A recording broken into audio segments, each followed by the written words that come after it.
You'd think knowing the future, being able to see what's coming, would give you control. Siri certainly had, once upon a time. If only I'd known not to throw the ball near the vase. If only I'd known this boy would never love me back. Then Siri was granted the power to see the future, and she learned she'd be wrong. There are just some things one would have preferred not to know. Siri woke to warmth, not light. She hadn't seen light in weeks. But warmth against her left side, the give of the mattress where someone sat, and the clean soap smell that meant Fergus.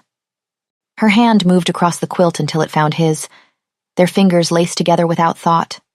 3 months married, and his touch still steadied her. Fergus squeezed her hand gently. He said, "You're awake. Good. I was starting to worry." Siri turned her face toward his voice. She whispered, "You're always worrying." "Someone has to," Fergus said. His thumb traced circles against her palm. He continued, "Cordelia brought soup. Your stepmother stayed up half the night making it. She wants you to eat." Siri's throat tightened. Ariadne, who'd married her father when Siri was 15, who'd held her when Oz got sick, who'd held her again when he died, who stayed beside her every single day after the same illness came for Siri, after the fevers took her sight. And Fergus, who'd proposed anyway, who'd married her knowing she might not live long enough to give him children or grow old with him or even see his face again. She didn't have words for what she felt. Gratitude didn't cover it. Love wasn't big enough. Siri said, "I don't deserve you." Fergus leaned closer. His breath was warm against her temple when he said, "You have me anyway." He lifted her hand to his lips, kissed her knuckles. Light bloomed behind her closed eyes. Siri gasped. Color. Real color. Gold and amber and the warm honey shade of afternoon sun through tall windows. She could see the windows. She could see the light pooling on floorboards, the shadow of furniture, the edge of a desk. But she was in bed, wasn't she? She was in bed with Fergus holding her hand. Why could she see a desk? Fergus stood near it. His jacket was gone. His shirt hung open. She tried to call to him, but her mouth wouldn't work. Her body wouldn't respond. She was there, but not there. Present, but unable to move or speak or make him look at her. Cordelia walked into view, Siri's stepsister, in the library. Why was Cordelia in the library with Fergus? Cordelia wore a dressing gown, silk, the kind she wore in the mornings before she dressed for the day. It slipped off her shoulders as she moved toward Fergus. Then it fell to the floor entirely. Siri tried to turn away, but she had no body to turn. She could only watch as Cordelia pressed herself against Fergus's chest, as his hands came up to grip her bare waist, as Cordelia's fingers worked at the buttons of his shirt. Why wasn't he stopping her? Siri tried to speak, tried to shout. Nothing came out. They couldn't hear her. They didn't know she was there. Fergus pulled Cordelia closer. His mouth found her neck. Cordelia tilted her head back, and her lips parted, and she made a sound Siri had never heard her make before. Soft and breathless and wanting. Fergus walked backward until he reached the chair near the desk. He sat. Cordelia climbed into his lap, straddling him, completely bare, and Siri understood suddenly what was about to happen, but she couldn't look away, couldn't close her eyes, couldn't do anything but watch as Cordelia moved against him and Fergus groaned deep in his throat. His hands slid up Cordelia's back, down again, gripping, pulling.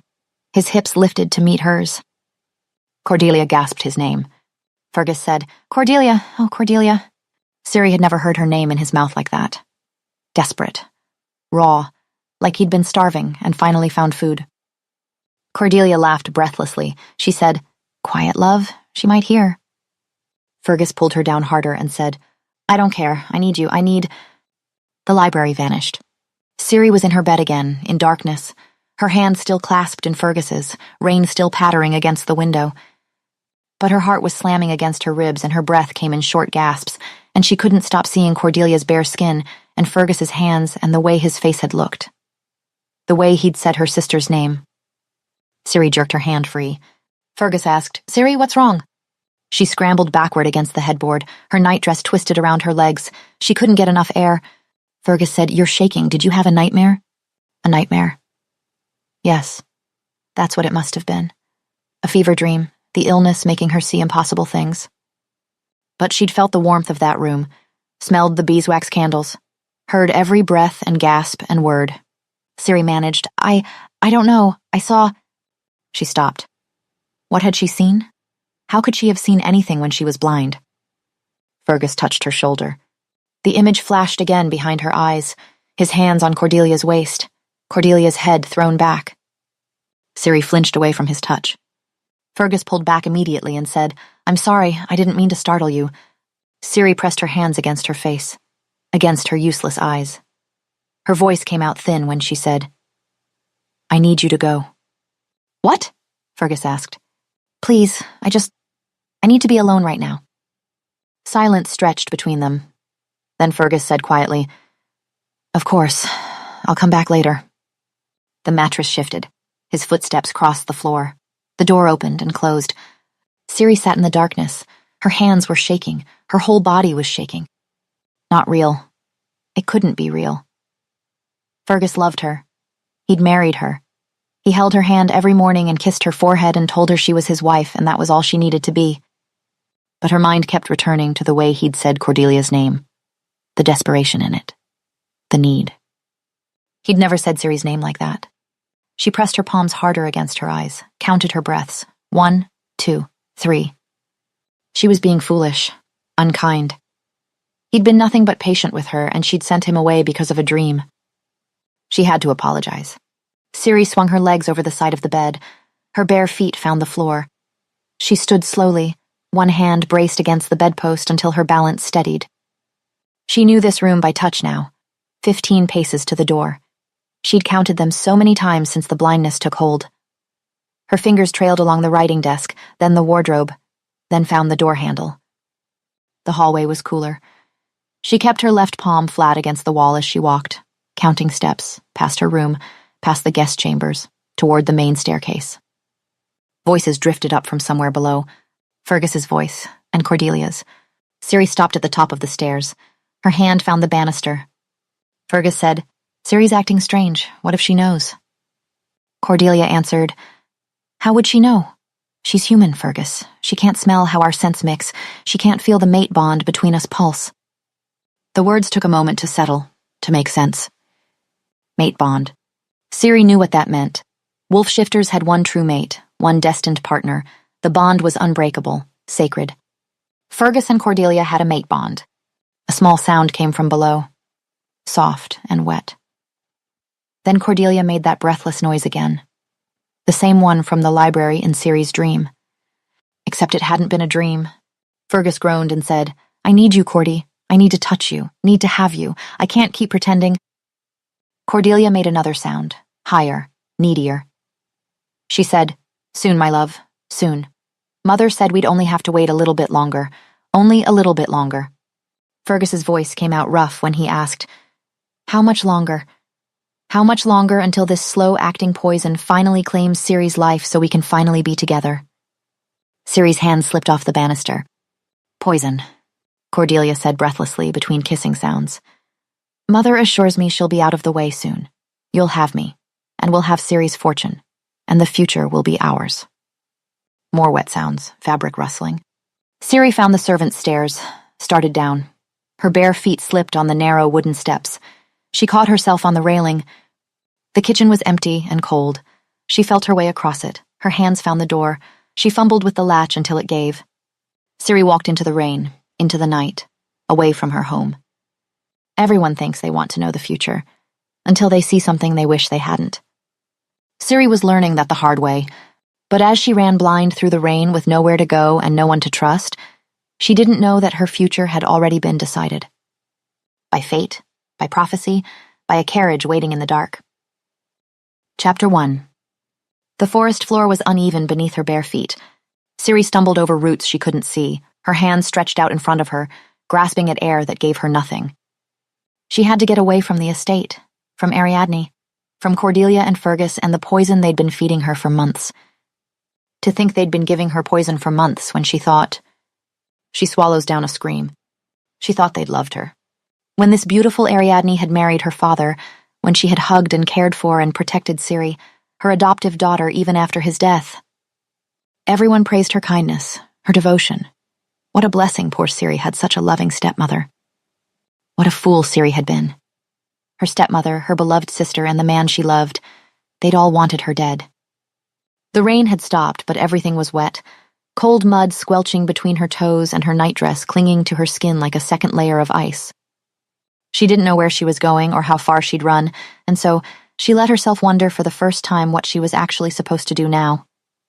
She was blind, weak from months of poison, alone in a forest in the middle of the night with no money and no shoes and nowhere to go. If they found her, they'd kill her and make it look like the illness had finally won. Suddenly light bloomed behind Ciri's eyes. Not again, she thought. Not another vision. She didn't want to see anything else terrible. But the colors came anyway, sharp and bright and impossible to stop. A road stretching out under moonlight. The sound of horses' hooves and carriage wheels growing louder, closer. A carriage slowing to a stop. And Ciri climbing in it. The vision faded as quickly as it had come. Ciri stayed on her knees in the mud, her heart pounding so hard she could feel it in her throat. A carriage. Of all the things she might have seen, her mind had conjured up a carriage. She almost laughed at the absurdity of it, because yes, a carriage would be wonderfully convenient right about now, but visions didn't work that way. Except the vision with Fergus and Cordelia had felt exactly this real, and that one had been true. What if this one was too? Ciri pushed herself to her feet and stood very still, listening with every part of herself that still worked. There. Faint, but growing steadily louder, the sound of horses moving at a steady trot, the creak and rattle of wheels on a road. A road, which meant she'd somehow made it through the forest to the other side. She turned toward the sound and started walking faster, her feet slipping on mud before they hit something harder and more even. The road. The sound of the carriage grew louder, close enough that if she didn't move, it would pass her by entirely. Ciri threw herself forward. "Are you crazy?" someone shouted, an old man's voice sharp with alarm. The driver, she thought distantly. Horses whinnied in protest, and the carriage lurched to a stop with the screech of brakes and the stamp of hooves on stone. A second voice spoke, calmer and deeper than the first. "What's going on?" the other man asked. "A crazy girl," the old driver stammered. "A crazy girl threw herself under the carriage's wheels. You're—" The carriage door opened, interrupting him. Footsteps on stone, measured and unhurried, coming toward her. Ciri stayed where she was until hand touched her arm, warm even through the wet fabric of her nightdress. "Are you all right?" the second man asked. She couldn't see him, but she could sense him somehow, solid and real and present in a way that made her want to collapse against him and beg for help. But what if he refused? She needed to make sure he took her with him, and begging wouldn't do that. So instead she lifted her chin. "You nearly killed me," she announced. Silence stretched between them for a long moment. "You ran in front of my carriage," the man observed slowly. Ciri pushed herself up to sitting. "Nevertheless, the trauma has been considerable," she insisted. "You must compensate me." Another pause, longer this time.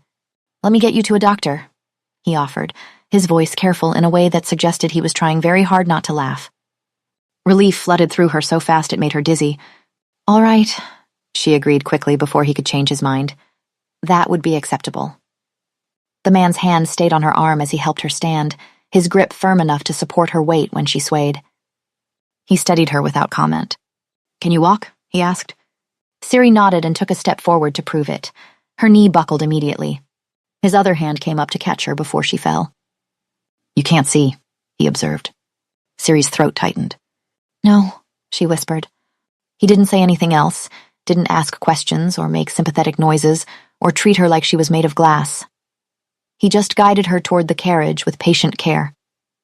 She sat in the darkness and tried to slow her breathing, tried to think past the exhaustion that made her bones feel like lead. "What happened?" the man asked, sitting across from her. Ciri flinched. She'd almost forgotten he was there. "I don't know what you mean," she lied. "You're terrified," the man stated. Ciri stiffened. How could he possibly know? "I'm fine," she protested. "I can smell your fear," he explained, as if reading the question she hadn't asked. Ciri's breath caught in her throat. A shifter. That meant he was a shifter. She should have known from the way he moved, too smooth and too controlled to be entirely human. Her stepmother was a shifter. Cordelia was a shifter. Fergus was a shifter. And they'd betrayed her. She'd once thought wolves were beautiful, had listened to her sister's excited chatter about pack bonds and moon runs, and thought it all sounded wonderful and mysterious. Until tonight twisted every memory into something dangerous, something savage, something that wanted her dead. The man must have sensed her tension because his voice gentled. "I won't hurt you," he promised, almost apologetic. Ciri didn't answer. She didn't know if she believed him. "My name is Roman," he offered. Ciri crossed her arms over her chest. "Your name is Roman, and you're a shifter?" She repeated. "Really? Like the Alpha King himself? You expect me to believe that?" "And why wouldn't you?" the man asked, a hint of laughter in his voice. "Why would I?" Ciri countered flatly. He didn't answer with words. Instead, she heard fabric rustling, the shift of movement, and then something warm and heavy settled over her shoulders. A cloak, she realized. "You're shivering," Roman observed. The warmth sank into her skin immediately. Ciri pulled the cloak tighter around herself before she could stop herself. "I'm in danger," she admitted quietly, barely louder than a whisper. "I know," Roman acknowledged. "How?" Ciri asked. "The way you ran into the road like you'd rather die than go back to wherever you came from." The shifter replied, his voice matter of fact. Ciri's hands twisted in the fabric of the cloak. "They'll look for me," she warned. "When they realize I'm gone, then I'll protect you," Roman vowed simply. Ciri turned her face toward his voice. "Why would you do that?" "Because you need help," Roman answered. It was too simple, too easy, too good to be true. People didn't just help strangers for no reason. But Ciri was too exhausted to argue. "What is your name?" she heard him ask. Her eyes closed. Her body slumped against the cushioned seat, exhaustion pulling her down like a weight. "Ciri," she whispered. Roman said something else, but his voice was far away now, fading into the distance as sleep reached up to claim her. Chapter 2. The carriage rocked gently beneath her, a rhythmic sway that reminded Ciri of being rocked to sleep as a child. She'd pulled Roman's cloak tighter around herself without meaning to, burrowing into the warmth and the unfamiliar comfort of feeling safe. Her eyes were already closed, not that it mattered when she couldn't see anyway, and the darkness behind them felt less frightening now than it had in weeks. Then candlelight filled her vision. Ciri's awareness snapped into focus with jarring suddenness. Her bedroom at the estate materialized around her, the one with the tall windows that overlooked the gardens. The one she hadn't seen in weeks. This was either a dream or another vision. Fergus stood beside her bed, his posture rigid and formal. Ariadne and Cordelia flanked the other side, their faces painted with concern that looked almost genuine in the warm glow of the candles. And Ciri was looking down at the scene as if she floated near the ceiling, like a ghost watching her own life unfold below. The girl on the bed, herself, but not herself, looked terrible. Pale as wax, her skin stretched tight over the bones of her face until she resembled a corpse more than a living person. Fergus bent closer. He placed a thick sheaf of parchment on her chest, the pages crackling with official seals and legal language. He dipped a pen into the inkwell on the bedside table with careful precision. "Go on, betrothed," Fergus murmured. "Sign the documents. It's not much longer now." "Does it really matter?" Cordelia's voice cut in from the other side. "She can barely hold the pen. Look at her." "Mind your tongue," Ariadne hissed. "We need her signature legible enough that no one questions it." Fergus sighed, the sound heavy with theatrical weariness. "She went faster than I expected," he muttered. "But I suppose humans are fragile things, aren't they? With Wolf to help them heal." "Father always said humans were weaker," Cordelia agreed, "and lesser." Ciri gasped when Fergus and Ariadne nodded at that, beneath them. They thought she was beneath them because she was human, because to them, she was weak, inferior. Ariadne leaned in from her side of the bed, pressing a delicate handkerchief to her mouth as if overcome with emotion. "I'm so sorry it has to be this way," she managed, her voice breaking on the last word. "If only your father hadn't left everything to you." This is what would have happened if Ciri hadn't escaped, she realized. This was her future, if Ariadne and the others ever got her hands on her again. She knew it. Swirls of black filled Ciri's mind, thick and suffocating. The room spun. She grew dizzy, even though she had no body to feel dizzy with, and then the darkness cleared and she was somewhere else entirely. A cemetery. Gray stone markers jutted up from manicured grass under a sky that threatened rain. Fergus stood between Ariadne and Cordelia, all three of them dressed in morning black that somehow looked celebratory on them. Fergus worked the cork free from a bottle of wine with a practiced twist. Cordelia held out 3 glasses. Crystal, Ciri noticed. They raised their glasses over a freshly turned grave. Her grave, Ciri realized with a lurch. Her name was carved into the headstone in elegant script. "To new beginnings," Ariadne declared, her voice bright with triumph. Fergus clinked his glass against hers. "To finally being together," he added, pulling Cordelia close with his free arm. "And to never having to pretend a human was my equal again." Cordelia giggles. "Mother promised we'd only have to wait a little longer," she cooed, "and she was right. She's always right." A crow landed on top of the stone with a flutter of wings. It cocked its head and fixed one black eye on her, then opened its beak and cawed, the sound echoing through the empty cemetery like laughter. Ciri jerked awake with a gasp that felt like it tore something in her chest. No more doubt, they had been planning to get rid of her. They had been actively doing so, day by day, dose by dose, and then they were going to celebrate over her grave. "Easy," a voice said from very close by. Ciri cried out and swung her arm toward the sound without thinking. Her elbow connected with something solid and unforgiving.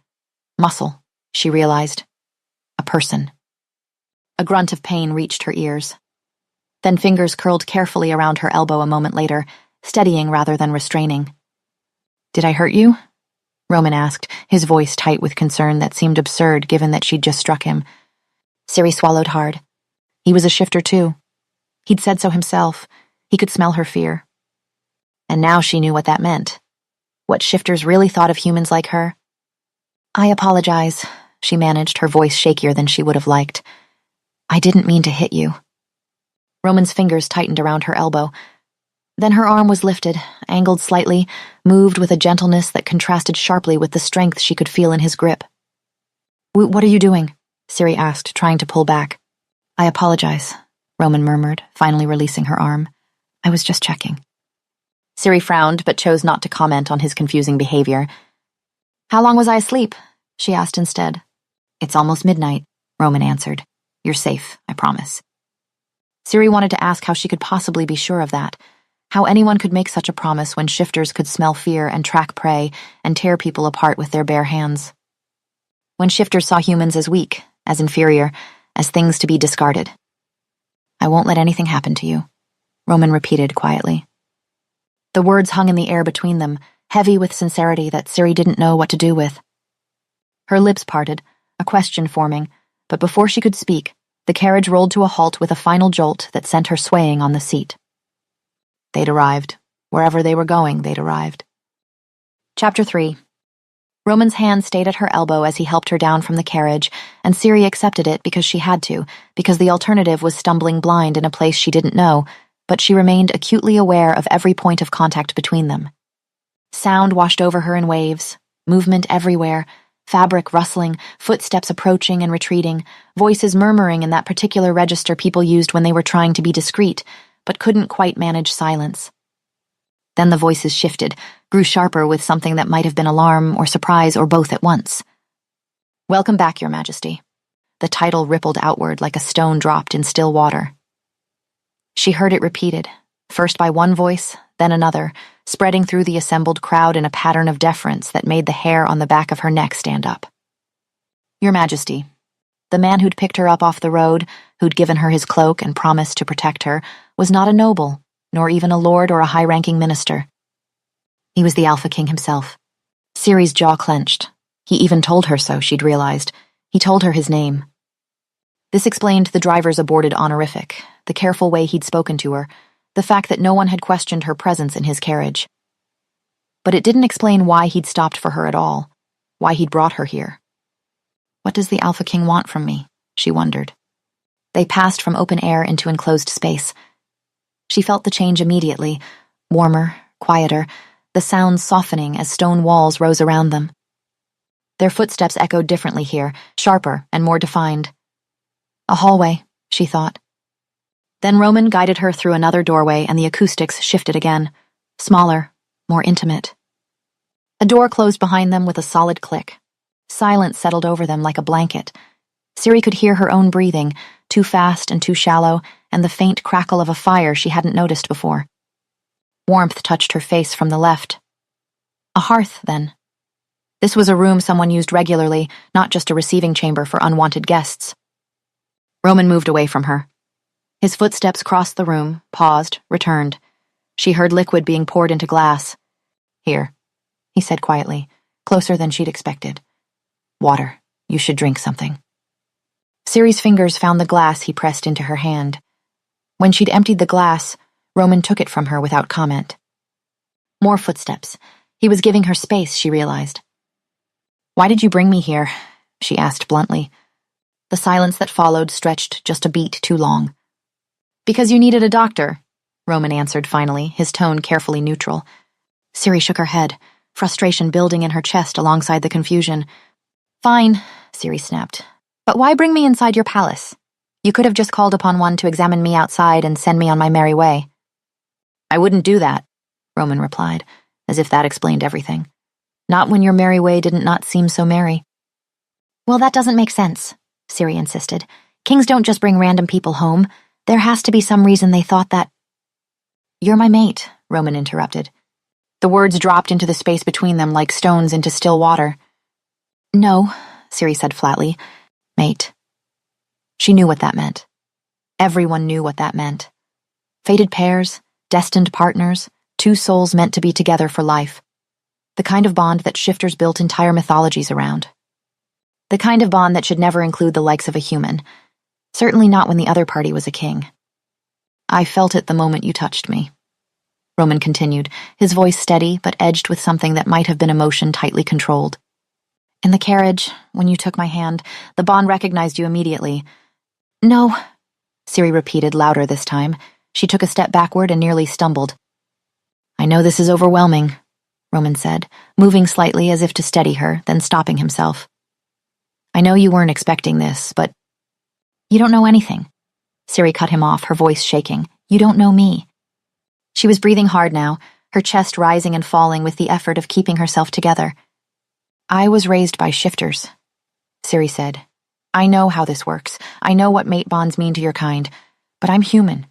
I don't have a wolf. I don't feel whatever it is you claim to feel." She took a breath, forced herself to continue even though every instinct screamed at her to stop talking, to not antagonize the one person who'd shown her any kindness since she'd fled. "My husband—" Her voice cracked despite her best efforts. "My husband felt a mate bond with my stepsister while promising to marry me, and somehow that made it acceptable for him to betray me. Because your bonds trump everything, don't they? Your bonds mean the rest of us just have to accept whatever we're given and be grateful for it."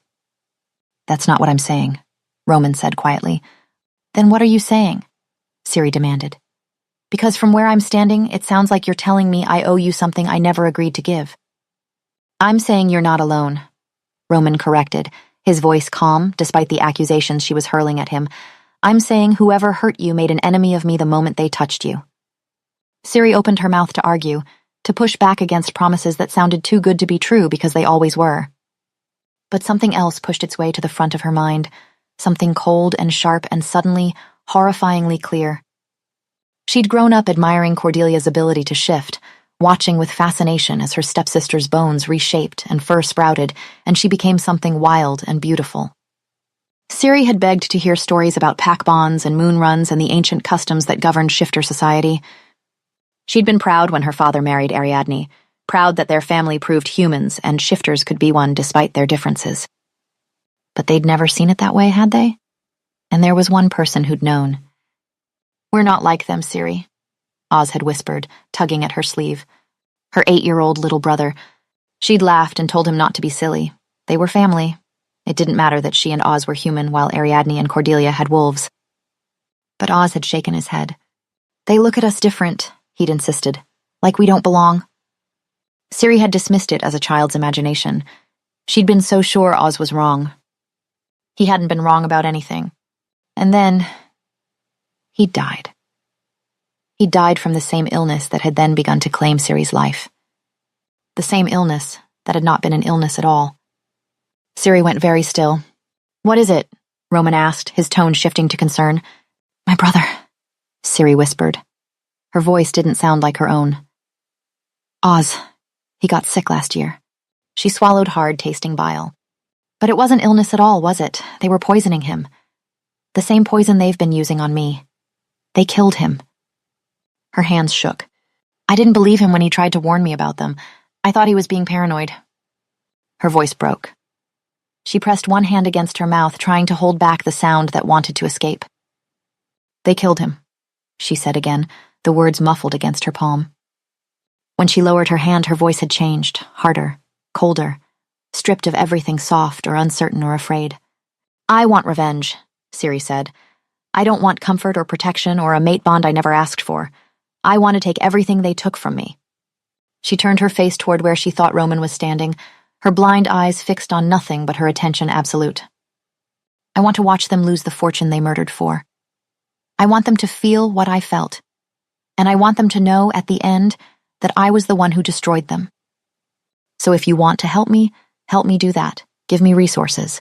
Give me information. Give me whatever I need to tear their lives apart piece by piece until there's nothing left. But don't ask me to be anything other than exactly what I am right now. Someone who has nothing left to lose and everything to take back. The silence that followed felt thick enough to choke on.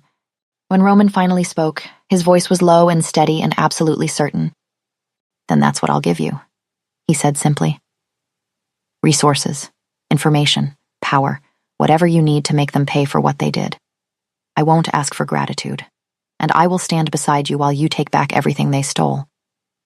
He paused, and she heard him move slightly, though he still didn't close the distance between them. Your enemies are my enemies now, Roman continued. Anyone who would poison a child and betray someone who trusted them deserves to be destroyed, and I'm very good at destroying people who deserve it. Chapter 4. The guest apartment was larger than Ciri's entire bedroom at the estate. She knew this not by sight, but by the way sound traveled when Roman guided her inside, his footsteps echoing briefly before being swallowed by thick carpets. The air smelled of lavender and beeswax. Clean linen. A room prepared with care. The bedroom is through the door to your left, Roman said. The bathing chamber beyond that. There's a sitting area near the windows. Someone will bring food shortly. Ciri nodded, her hand brushing the back of an upholstered chair. Velvet. Worn smooth. The healers will arrive soon, he continued. They'll assess the poison and determine how to purge it safely. The word assess sent unease tightening through her chest, but she swallowed it down. If she wanted revenge, she needed to survive first. I understand, she said. Roman paused near the door. Someone will remain nearby. You're safe here. The door closed softly behind him. A maid came shortly after. She helped Ciri wash, changed her into a clean dress, spoke little. Ciri was grateful for the silence. When the healers arrived, the room filled with the sharp scent of herbs and tinctures. Several voices murmured, discussing her as if she weren't sitting right there. Systematic poisoning, an older man said. Extended exposure, neurological involvement. We'll need a full physical assessment, a woman added briskly. Remove your dress, please. Ciri's breath caught. The idea of strangers touching her while she sat blind and helpless sent her pulse skidding out of control. No, she gasped. A pause. My lady, we cannot properly treat you unless... I said no. Her voice shook, but it held. You're not touching me. We're trying to help, the healer attempted. Get out. Footsteps shifted. Then the door opened again. What's happening? Roman asked. She's refusing examination, the healer said carefully. Everyone out, Roman said quietly, except the senior healer. Silence, then retreating footsteps. The door closed. Ciri's breathing was too fast. Her chest hurt. Ciri, Roman said, listen to me. You're safe. No one touches you without your permission. Do you understand? She nodded. They need to examine you to help, he continued. But you control the pace. We stop when you say stop. The pressure in her chest eased just a fraction. She stopped. There were no words for the fear lodged under her ribs. I know, Roman said. Then steady and unyielding. You may not want me as your mate, but you are mine. I will not let anyone harm you. Her whole body went rigid. Please don't say that, she said. It makes me uncomfortable. I'm not saying it to claim you, he replied evenly. I'm saying it so you believe me when I say you are safe. Silence stretched between them. Will you let the healer examine you? He asked. I'll stay, or I'll leave. Whatever you choose. Ciri swallowed. Stay. But I'm warned before every touch, and if I say stop, everything stops. Agreed. The healer, an older woman named Marin, worked slowly, explaining every movement. The examination was controlled, deliberate, exhausting. The poison remains in your system, Marin said at last. We can purge it, but it won't be pleasant. Nausea, pain, disorientation. Ciri tightened her jaw. Give it to me. The tincture was bitter. The heat followed almost immediately, rolling through her stomach. Sweat broke out along her spine. Breathe, Marin said calmly. Then the world tilted. Color bloomed behind her eyes. Ariadne stood in her private study, lamplight warm against polished wood. Fergus lingered near the door, arms crossed. Cordelia paced. I'm offering you what you want, Ariadne said smoothly. Cordelia, all I ask is that you marry my other daughter first. The human? Fergus said, distaste clear. She inherited everything, Ariadne replied, and the law is quite clear. Cordelia's voice broke. He's my mate. Ariadne set down her glass. Unless she dies. Fergus looked up. How long? Images fractured, vials, measured drops, forced smiles, her own body fading. A grave waiting. The vision shattered. Ciri gasped, folding forward as nausea ripped through her. Hands caught her shoulders. Breathe, Roman commanded. I've got you. She was shaking, speaking without realizing it. How do you know? Roman asked quietly. She wiped her mouth. I see things, visions. They're real. I can't stop them. Roman was silent for a long moment. Then we use them, he said. What? You can see their plans, he replied. That means we stay ahead of them. She felt something inside her shift, fear giving way to focus. They want different things, Roman continued. That makes them vulnerable. Marin cleared her throat.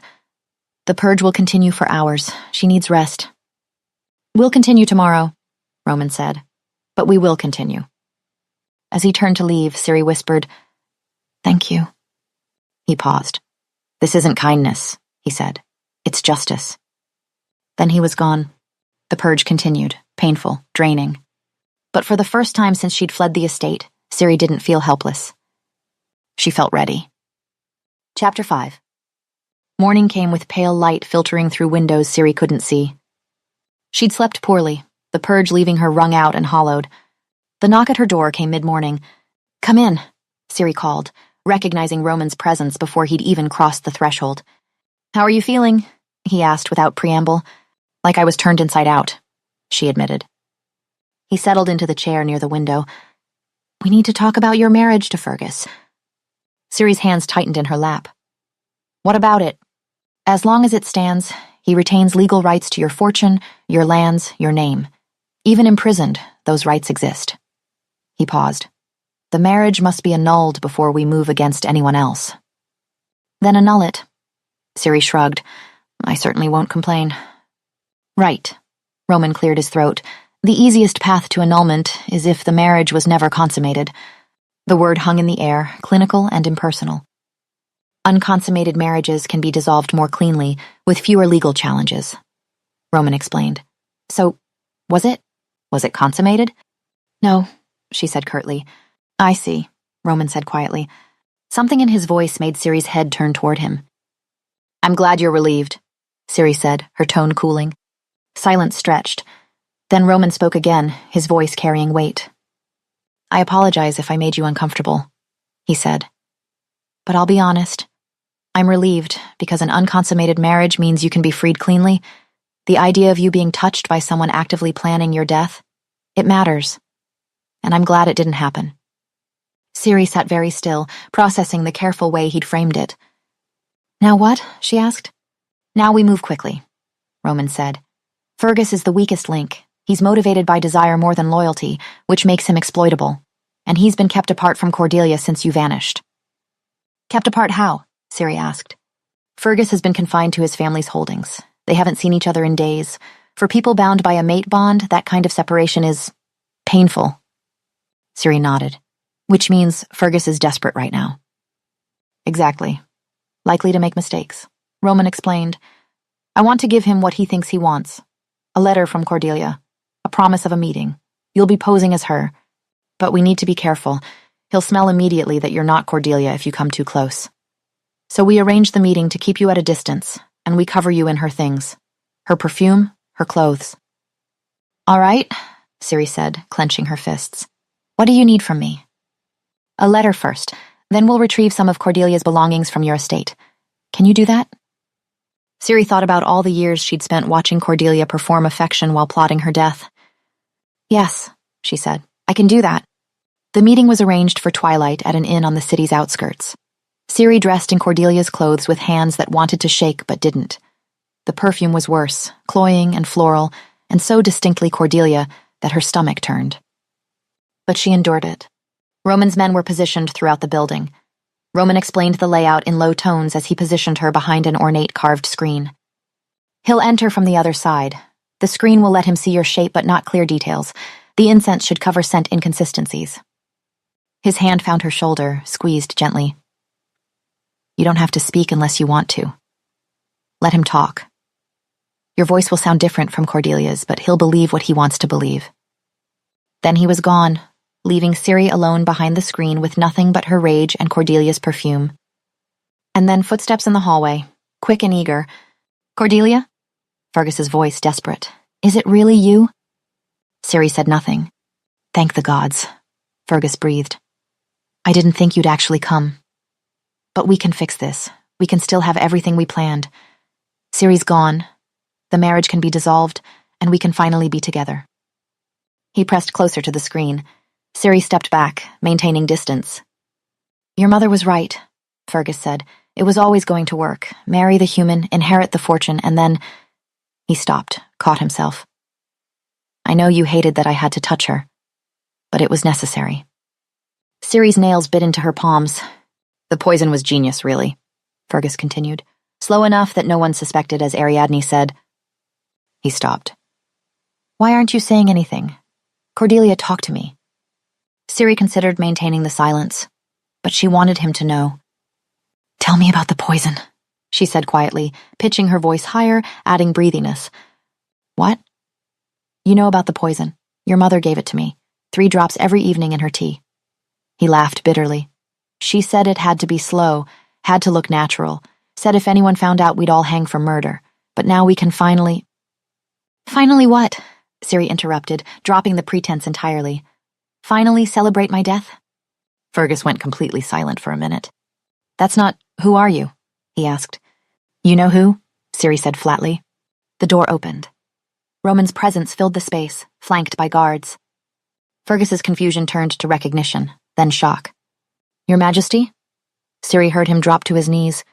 Your Majesty, please, there's been a misunderstanding. Be silent, Roman commanded quietly. Fergus fell silent immediately. Fergus of House Brennan, Roman continued, you stand accused of conspiracy to commit murder, fraud in marriage, and treasonous intent against a citizen under the Crown's protection. Your Majesty, please, I only did what I was told. You admitted administering poison, Roman interrupted. You admitted knowledge of intent to murder Lady Cyrilla. I heard every word. Ciri stepped out from behind the screen, still wrapped in Cordelia's perfume. But, Fergus protested, Your Majesty, she's nobody, a human. Why would the Alpha King himself intervene for... Careful, Roman warned dangerously. Be very careful how you finish that sentence. Fergus fell silent. You stand accused of conspiring to murder my mate, Roman stated, each word precise. Did you truly think there would be no consequences? Ciri heard Fergus gasp. Your mate? He whispered, but that's... She can't be...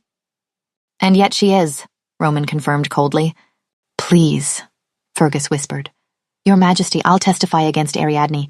I'll tell you everything. You'll testify regardless, Roman said flatly. The only question is whether you do so as a cooperative witness or as a condemned conspirator. But first, he continued, your marriage to Lady Cyrilla is hereby annulled, effective immediately, on the following grounds. It was unconsummated, entered under fraudulent pretenses, and conflicts with a prior claim recognized by bond and protected under Crown law. Roman's voice took on an edge that made even Ciri shiver with something like pleasure. The shock of it kept her quiet. You are nothing to her anymore, Roman said. Your claim to her fortune is void. Your claim to her name is void. and should you ever speak her name again without permission, I will personally ensure you regret it. Am I understood?" "Yes, Your Majesty," Fergus whispered. "Get him out of my sight." The guards hauled Fergus away, his protests reduced to whimpers. Silence filled the room. They returned to the palace in silence. Sleep wouldn't come. Ciri lay there in the dark until she heard something that made her go very still. Soft footsteps, too soft to be human, the quiet scratch of claws against stone. Then a presence in her room, large and warm. Ciri pushed herself up. "Hello?" she whispered. A soft huff of breath answered her. Close, near the foot of her bed. She reached out tentatively, her hand finding thick fur and solid muscle. A wolf. The creature didn't pull away, just stood there, radiating heat. "You shouldn't be here," Ciri murmured, though she didn't pull her hand back. "Someone will think you're dangerous." Another soft huff, almost amused. Ciri's fingers scratched gently behind one ear. The wolf leaned into the touch slightly, then moved away, settling onto the floor beside her bed. "I don't know if you can understand me," Ciri said quietly, "but I'm going to talk anyway because I can't sleep." The wolf shifted but didn't leave. "I thought revenge would feel different. I thought destroying Fergus would make me feel powerful, but it just felt hollow." Her fingers curled tighter in the wolf's fur. Tears burned behind her eyes but didn't fall. "And I hate that I didn't believe Oz when he tried to warn me.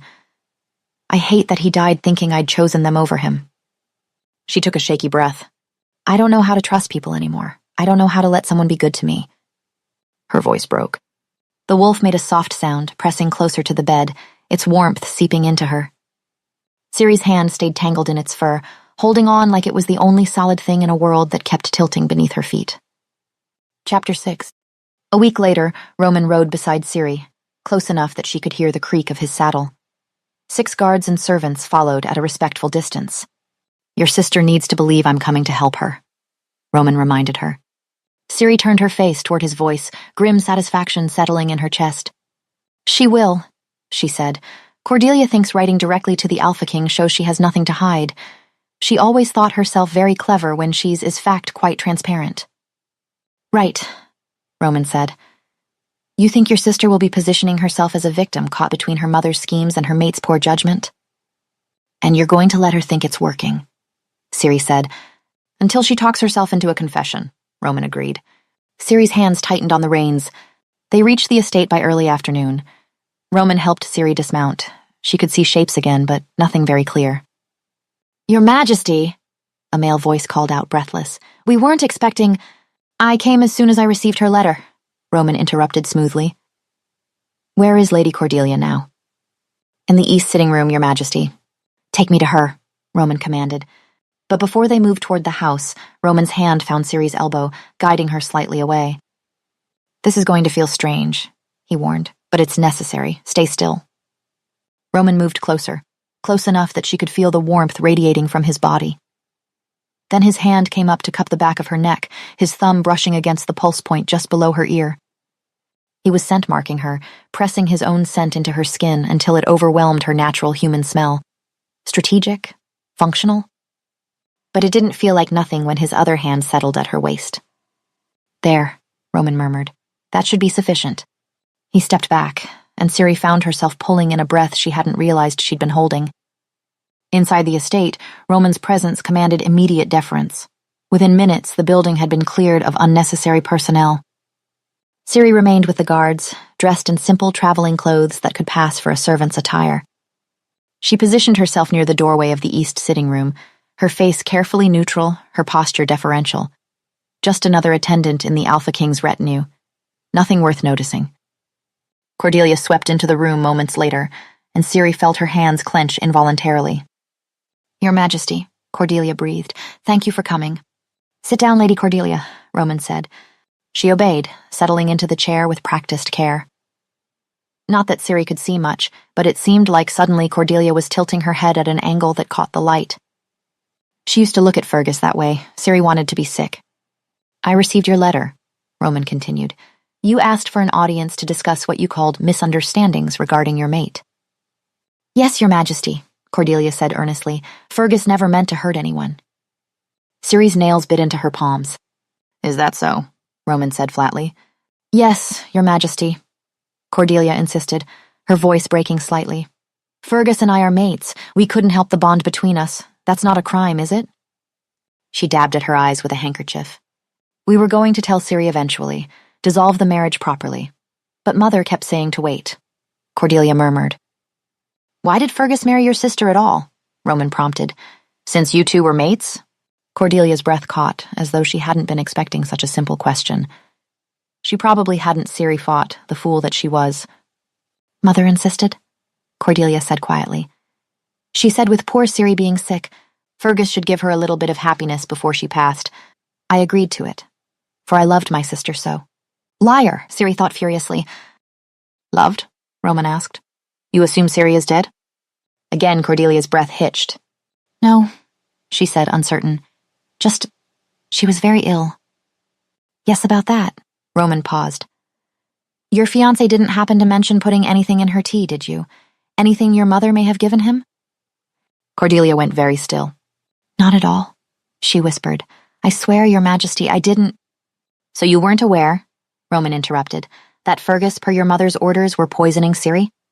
Cordelia gasped audibly. No, I didn't. I mean, Fergus wouldn't. Then why? Roman asked. Do you smell so afraid? And why did Fergus confess to the crime itself? Cordelia jumped to her feet. He didn't, she exclaimed. He's been writing to me. He would have told me.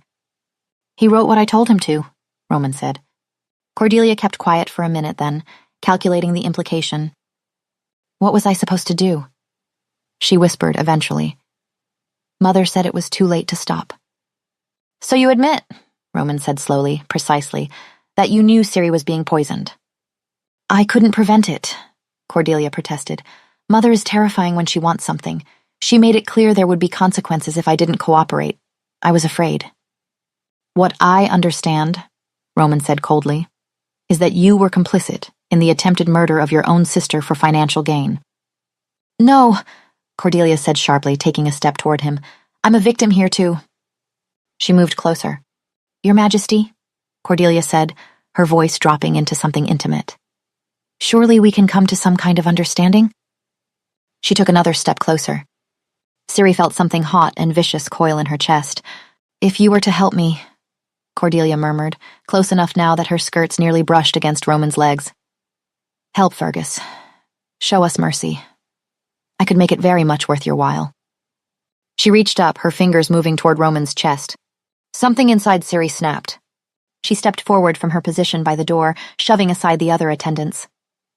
Enough, she said, her voice cutting through the room like a blade. Cordelia spun around. Ciri couldn't see her expression, but her silent hinted at shocked. Ciri? Cordelia finally breathed. But I've been here the entire time, Ciri said, listening to every lie that fell from your mouth. You brought her, Cordelia said to Roman. You were never going to help me. No, Roman confirmed simply. I wasn't. She's lying, Your Majesty, Cordelia said desperately. Whatever she told you. Stop, Ciri interrupted, her voice cold. I heard you admit it. You knew about the poison. I never wanted you to die, Cordelia protested, her voice shrill. Just Fergus, and the money that is my due. You deserved nothing. Ciri cut her off. You stood by and watched while your mother poisoned me for months. She took a step closer, and Cordelia flinched backward. And just now, you had the audacity to try to seduce Roman to get away with it? To offer yourself to the Alpha King like your beauty is enough to make him overlook attempted murder? Cordelia screeched, furious. She's nothing, Cordelia spat, turning back to Roman. A human. Why are you even listening to her? She is my mate, Roman said, and the words fell like thunder. Cordelia stopped mid-sentence. What? She whispered. You heard me. Roman gestured to the guards. Take Lady Cordelia into custody. She's to be held pending formal judgment at the palace. Cordelia was led away, her protests fading. Ciri stood very still and waited for the satisfaction to come. Instead, she felt only emptiness. Are you all right? Roman asked quietly. Ciri shook her head slowly. I thought it would feel different, watching her break. Roman moved closer. Revenge rarely feels the way we expect it to, he said. They rode back to the palace as the sun began its descent. When Ciri woke in her bed sometime later, there was the sound of soft footsteps in her room. Not human footsteps, too soft. Hello, she whispered. A soft huff of breath answered her. The wolf. The same one that had come to her before. Her vision had improved enough that she could make out shapes now, even in low light.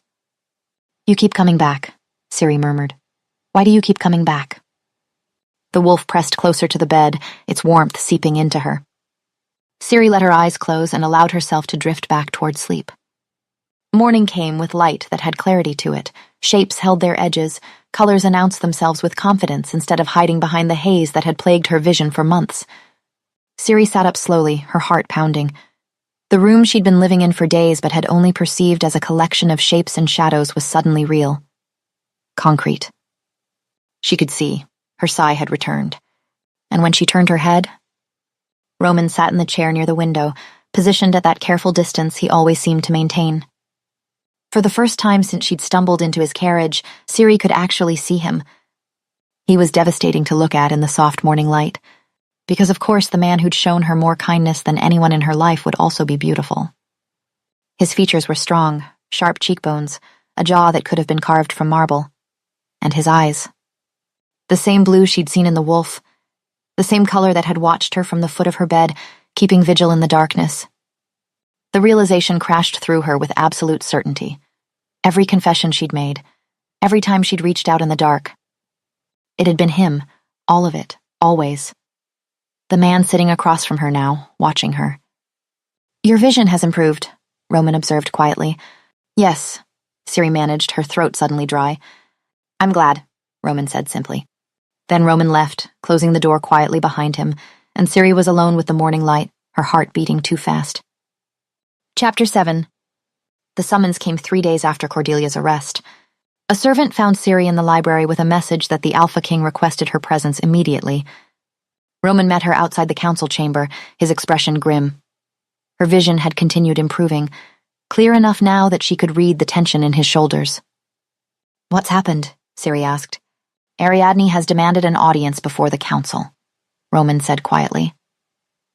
She's claiming Cordelia was unjustly arrested. She's brought supporters, nobles who owe her favors or fear her influence. Ciri's hands clenched. She's trying to free her. She's trying to create enough doubt that the council pressures me to release Cordelia pending trial, Roman corrected, which would give them time to flee or destroy evidence. He paused. I want you to witness this. There's a screened gallery where you can hear and see everything without being visible. I need you to understand what we're facing, what Ariadne is capable of when she's cornered. The gallery was a narrow space separated from the council chamber by an ornate wooden screen. Ciri positioned herself where she could see the entire chamber. Roman sat at the head of a massive table, surrounded by perhaps a dozen nobles whose influence showed in their bearing and dress. And at the far end, standing rather than sitting, was Ariadne. Her stepmother looked exactly as she remembered, elegant and composed, with carefully arranged dark hair and an expensive but somber dress. Everything about her presentation said grieving mother. Everything about her presentation was a lie. Your Majesty, Ariadne said, her voice carrying respectful deference. I thank you for granting me this audience. You claim your daughter was unjustly arrested, Roman said, his tone giving nothing away. On what grounds? On the grounds that whatever confession you obtained was given under duress, Your Majesty, said Ariadne. My daughter is young, desperately in love with a man who has been imprisoned. When you offered her hope of seeing him again, she would have said anything you wanted to hear. Murmurs rippled around the table. Several nobles exchanged thoughtful glances. Lady Cordelia confessed to having knowledge of a conspiracy to poison her sister, Roman stated clearly. She admitted to knowing Lady Cyrilla was being poisoned and doing nothing to prevent it. With respect, Your Majesty, an older gray-haired noble interjected. A young woman frightened for her mate's life might say anything she thought would please you. The question is whether her words reflect truth or desperation. Ciri's nails bit into her palms. This was exactly what Ariadne wanted. Doubt introduced, the clear line between guilt and innocence deliberately blurred. My daughter loved her sister, Ariadne continued, her voice breaking slightly. They grew up together, shared a home. Yes, there were tensions. What sisters don't have disagreements? But the idea that Cordelia would knowingly allow Cyrilla to be harmed is absurd. The lie fell from her lips as easily as breathing. Ciri wanted to scream, Lady Ariadne? a younger female noble said. You cared for Lady Cyrilla during her illness. Can you speak to the nature of that illness? Of course, Ariadne replied, pressing a handkerchief to her eyes. Cyrilla fell ill approximately 8 months ago. We consulted the best healers, tried every treatment. Nothing helped. It was devastating to watch her decline, lose her sight, her strength. I stayed by her bedside night after night, hoping for improvement that never came. Sympathetic murmurs circled the table. Ciri felt bile rise in her throat. Ariadne had stayed by her bedside to make sure the poison was administered consistently. And you had no knowledge of poison being involved? The female noble pressed. None whatsoever, Ariadne said firmly. The first I heard of such an accusation was when my daughter was arrested. I was shocked, horrified. The idea that I would harm Cyrilla? Her voice broke perfectly. She was my husband's daughter, my responsibility. I loved her as if she were my own. Your Majesty, the gray-haired noble said. This is a serious accusation, based largely on the word of a young woman who was emotionally compromised. Lady Ariadne is a respected member of the nobility. Her family has served the crown for generations. To hold her daughter without more concrete evidence seems premature. Other nobles nodded agreement. Lady Cordelia admitted to knowledge and complicity, Roman repeated, his voice hardening. That is grounds for detention pending formal judgment. But is it grounds for holding her indefinitely without trial? Another noble asked. Particularly when the alleged victim has not come forward to press charges herself? Where is Lady Cyrilla, Your Majesty? Why has she not addressed this council? The question hung in the air. Ariadne's expression shifted. Ciri caught the flash of calculation behind the maternal concern. I, too, would like to know where my stepdaughter is, Ariadne said softly. I've been told she's alive, that she's recovered. But I haven't been permitted to see her, to hear from her own lips what she believes happened. If Cyrilla truly thinks I poisoned her, why hasn't she come forward? The implication was clear. If Ciri wasn't willing to face Ariadne directly, perhaps the accusations weren't solid. Fury burned through Ciri like wildfire. How dare she? Your Majesty, the gray-haired noble said, his tone taking gentle pressure. I understand your desire to protect Lady Cyrilla. But holding Lady Cordelia without allowing her mother to see her, without bringing formal charges, without permitting Lady Cyrilla to address the council herself, it begins to look less like justice and more like... He stopped, leaving the implication unspoken. Abuse of power.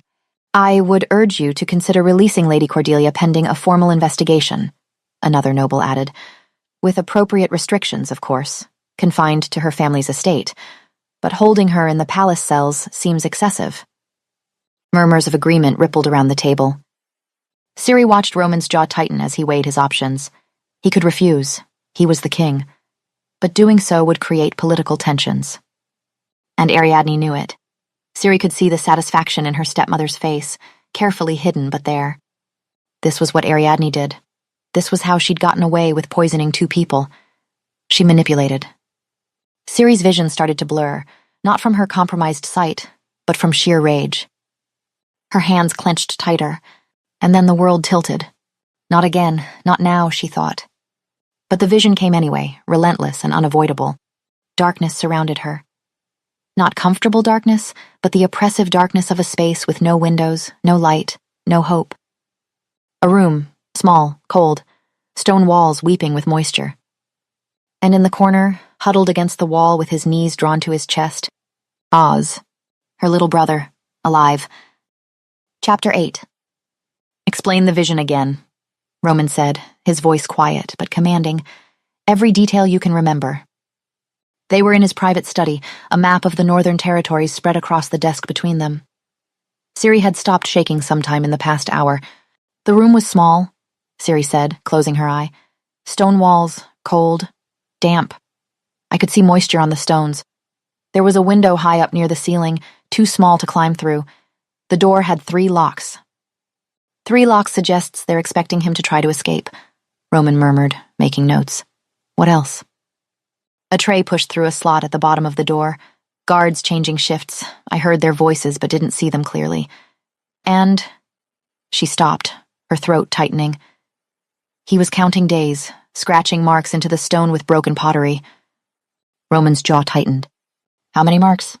Too many, Ciri whispered. Months' worth. A knock at the door interrupted them. Your Majesty, we've confirmed ownership of 3 properties in the Northern Territories registered to Lady Ariadne's family.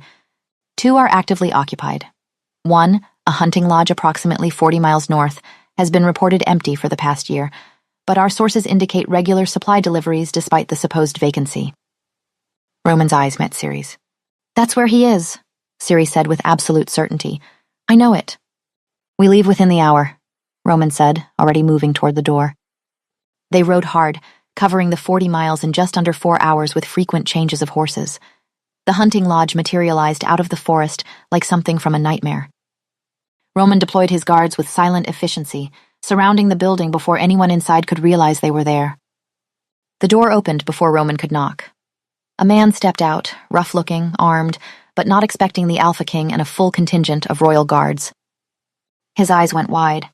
Your Majesty? He stammered. We weren't, that is, Lady Ariadne didn't mention.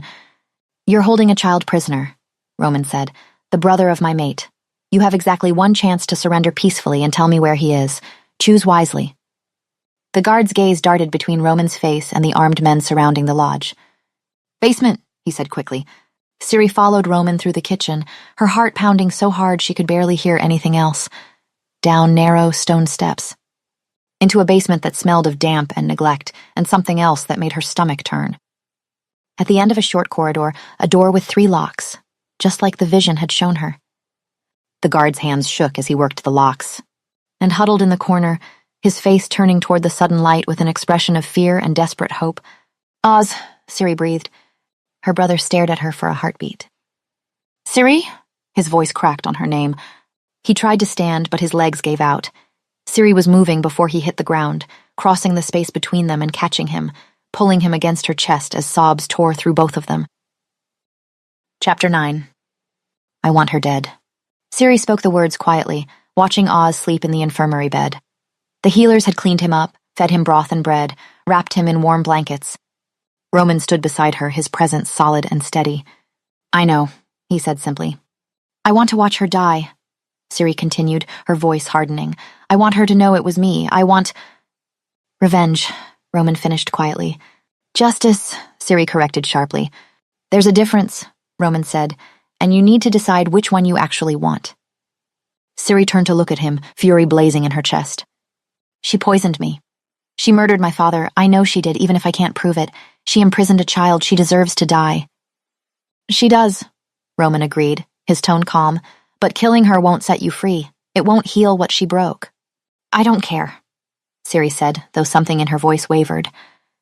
Yes, you do, Roman countered gently, because if you didn't, you would have already asked me to execute her.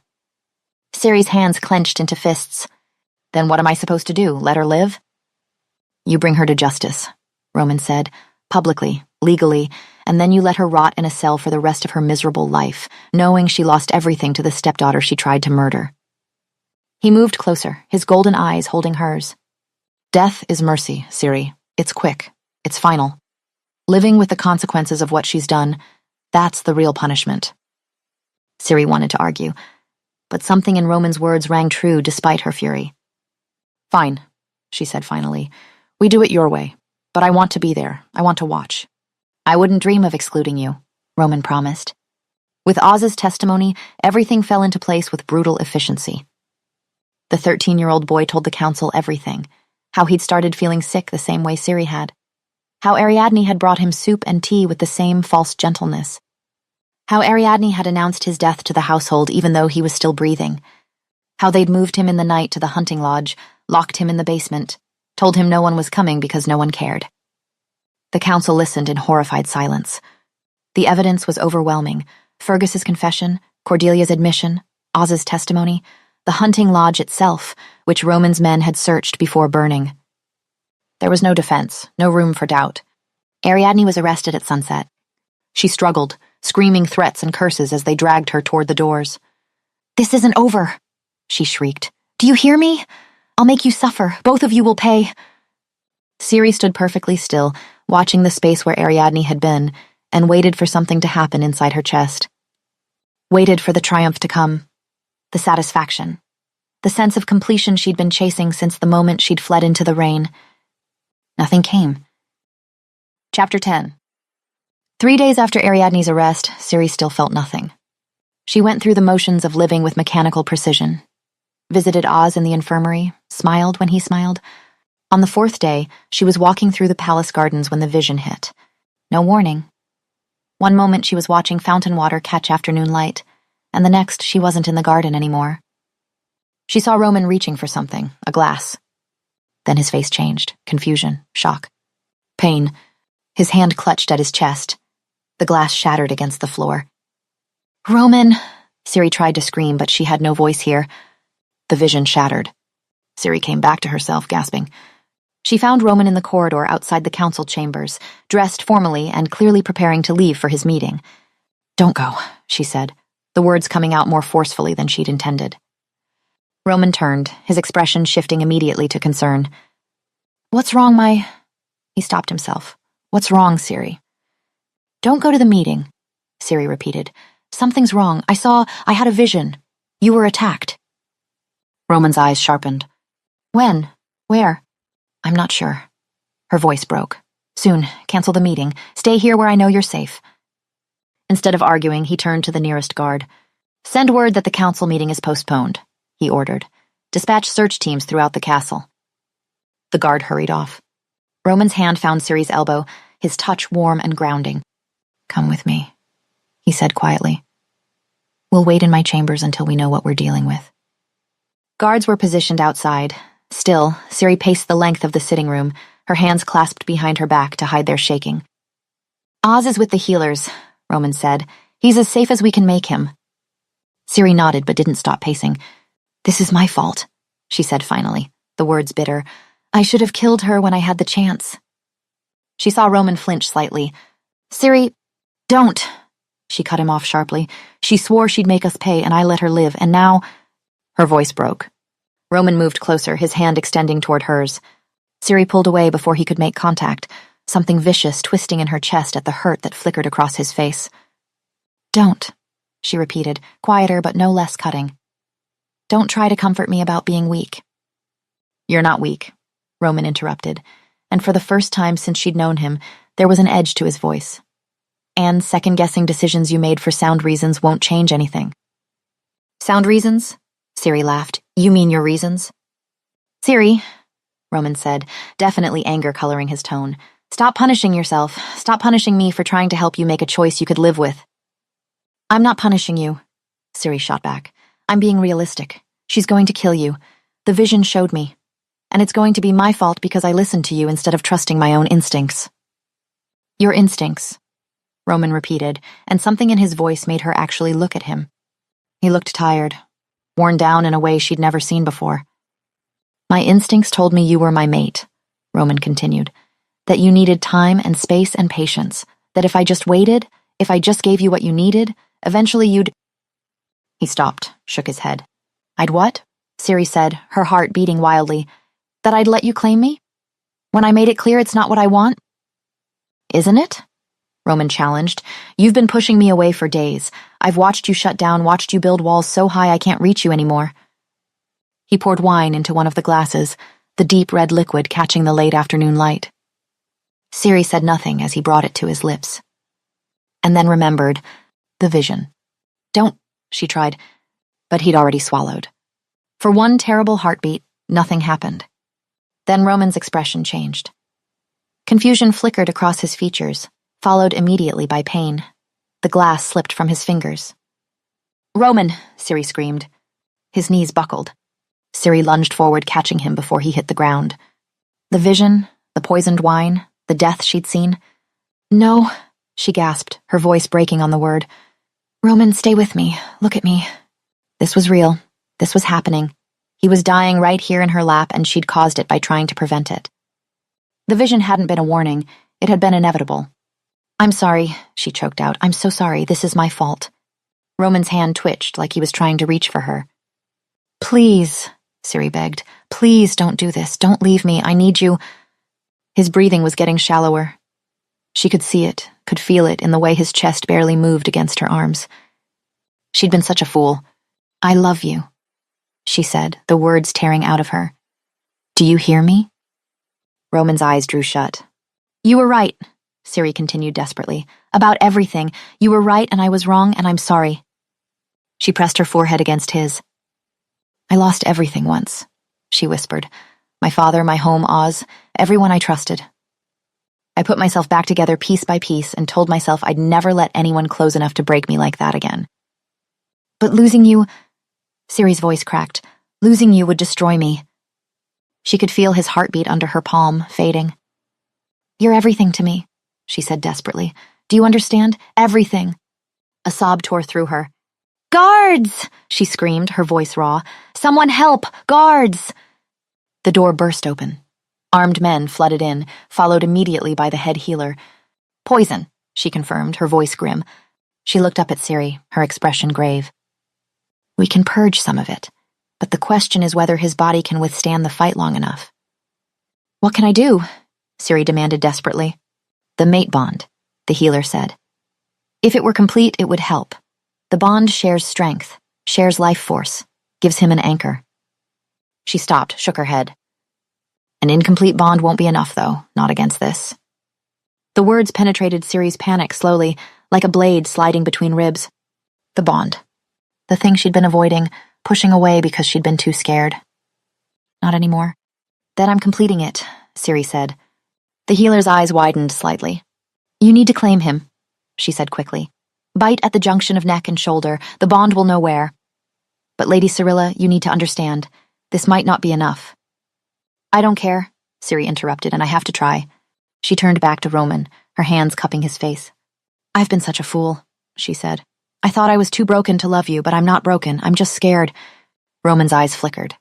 Ciri, he rasped. No, she interrupted. I love you, and I'm claiming you. She didn't know exactly how this worked, but instinct guided her. She leaned down, pressed her lips to the junction of his neck and shoulder where she could feel his pulse fluttering too fast beneath his skin. Her teeth found the spot and bit down. The bond exploded through her like lightning. Roman gasped, his entire body arcing as the connection locked into place. Ciri felt it snap tight between them, a golden thread that bound soul to soul, life to life, everything she was to everything he was. She could feel his pain, sharp and burning where the poison ate through his system. And underneath it all, she could feel him starting to slip away.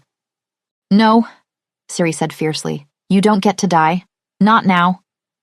Roman's hand came up and cupped the back of her neck. All right, he managed, his voice barely a whisper. He pulled her down and bit, clumsy and weak but deliberate, and the bond that had been glowing between them suddenly blazed. Complete. Stay with me, Ciri thought through the bond. I just found the courage to love you. Don't leave me. She felt the moment the bond took hold properly. Felt Roman's body respond to the anchor she was providing. Felt him heal. I will never leave, Roman's thought came back. You are mine. He had her. And she had him. And she would never let go again as she'd finally learned what it meant to be whole. Roman fainted after that. But by the next morning, he was healed. And by the next month, Ciri was queen. And they ruled together, bound by love and the unbreakable thread of fate that had brought a blind girl and a king together on a rain-soaked road and changed everything. Thank you so much for listening. I really hope you enjoyed this story. The holiday season has been a quieter time for me on YouTube, with views dropping more than usual. I'm hopeful things will pick up again so I can keep writing and sharing more stories with you. I'd really love to hear your thoughts on this one. Revenge was at the heart of the story. Do you think it was justified? Did it feel satisfying, or did it leave you conflicted? Let me know in the comments what you thought and what kinds of stories you'd like to hear next. Your feedback truly means a lot to me. Much love, Lily.